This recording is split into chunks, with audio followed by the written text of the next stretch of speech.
A prayer to Saint Bartholomew, the Apostle of Grace. O glorious Saint Bartholomew, Jesus called you a person without guile, and you saw in this word a sign that he was the Son of God and King of Israel. Obtain for us the grace to be ever guileless and innocent as doves.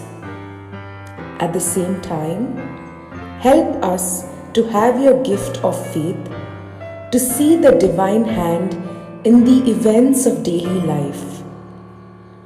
May we discern the signs of the times that lead to Jesus on earth and will eventually unite us to Him forever in heaven.